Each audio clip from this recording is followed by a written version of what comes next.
Welcome to Booktopia TV.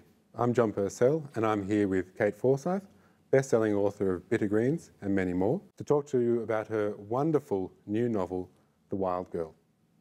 Welcome, Kate. Thank you for having me. Now, Kate, the prologue to The Wild Girl. What a tease. Two lovers meet in the dark. Their love for each other is intense. It's true love, you can tell, but they can't be together. They must part. Now, the prologue is powerful stuff. And when it ends, we're sent 9 years back in time to see Dortchen meet Wilhelm. Well, you got me. I've been reading like a madman ever since, and I have to know whether they get together in the end.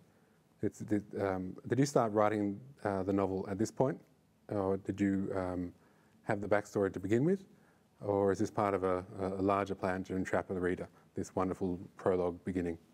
Well, it's definitely part of a larger plan to entrap the reader.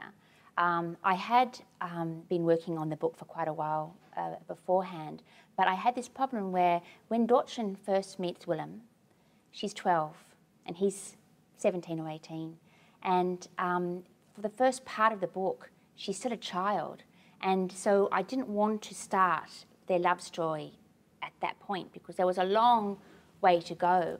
And I'd been puzzling over it for quite a long time. I didn't know the best way, the best place to start the book.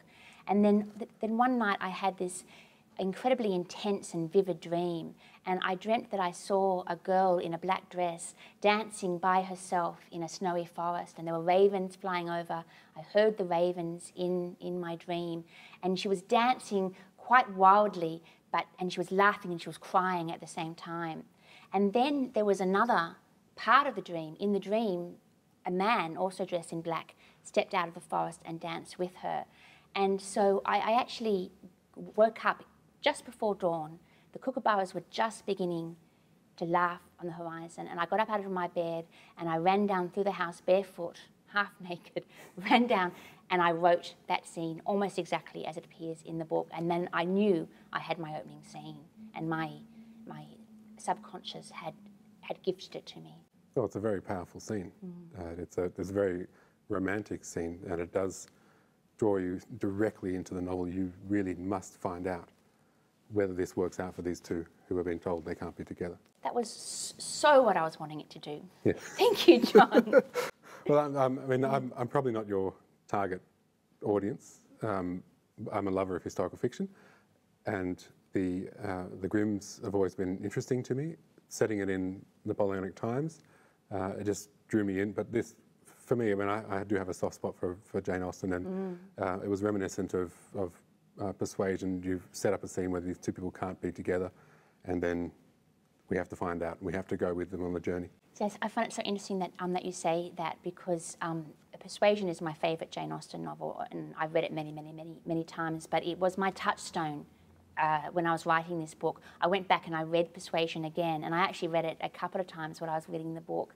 And the whole time I was thinking to myself, Persuasion, it is so full of romantic yearning and longing and thwarted desire, and it's all about a young woman who has to find her own voice. And that to me was what I felt The Wild Girl was all about, was Dortchen had to find her own voice. She had to find the way to stand up and speak for herself. And so whenever I was troubled by the fact that there was no thrilling escape scenes or sword fights, or I thought, just remember, Jane Austen's books are extraordinarily compelling to read, but nothing really happens, and they don't go, it's quite narrow. And so I kept reminding myself not to give up and not to lose faith that I could do the same thing. But you do manage to balance, because the world does come to Dortchen. Dortchen doesn't go to the world.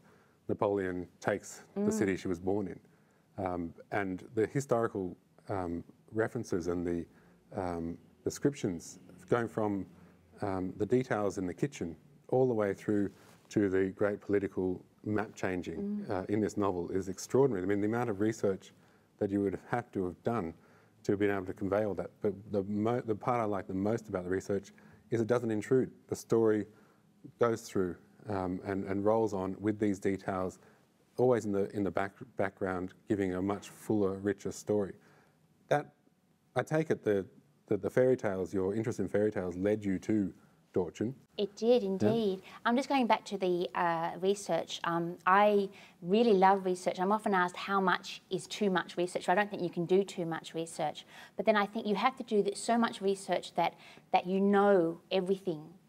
You're totally immersed in the times, and so you know what kind of underwear they wore, and you know what they ate for breakfast, and you know what they did with their piss pots, and you know all this, and so you don't have to you have to wear the research very, very lightly, because I always think it's a mistake.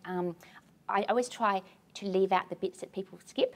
You know, when you're reading a book and then it's getting a bit boring, so you skip it looking. I try and leave out so that you never want to skip a word that I write. Yep. And it's often the heavy weighing down of the story with this historical detail that is the parts that people skip. So I just try and do without it. Well, it's weaved in. It's weaved in so nicely. The character will have something to do, is doing something for themselves, and ends up in the middle of history. It's not heavily done. It's just there. I would have really loved to have had a scene with Napoleon in it, but Napoleon never went to Hessen-Cassel. His mother went, but that was after my story, and so I was thinking, what a shame. Would have loved to have that, but I couldn't make him go there when he never went there. And just answering your other question, yes, it was my love of fairy tales that led me to discover this story. And as soon as I read about Dortchen Wild and Wilhelm Grimm and their beautiful, heartbreaking love story, I knew I had to write it. It was an absolute, on the moment, I have to write this story. And it took me a long time to write because I knew so little, and I had to learn so much in order to be able to write it. But it was a really thrilling ride. The more I learnt, the more I wanted to know. So I loved every minute of it, but it did take me a fair amount of time. Well, I'm very thankful that you took all that trouble, because not only is it a wonderful story to read as a narrative, but there's all this information that we're getting for free on the ride without any effort. All the effort's yours, not ours, and we get it for free. It's wonderful. One of my favourite quotations is from Vladimir Nabokov, and he said that a writer had to be a storyteller first, and I really believe, I think the story has to be paramount. And then he said, and they need to be a teacher, so that every book you read, you must feel that you come away from it enriched, and that you've learnt something that you've never known before. And then he said, but more important of all, a writer needs to be an enchanter. And so that's kind of like, I listen to that all the time and think, how can I be a storyteller, a teacher, and an enchanter all at once? Enchant your reader. You managed to do it in the Wild Girl. Oh, thank you. It's wonderful, and I'm keeping up night reading it, not wanting to put it down. The day-to-day seems a little bit dull compared to the life I'm living in the Wild Girl. Thank you very much. Thank you, John. The Wild Girl is available for pre-order at booktopia.com.au right now.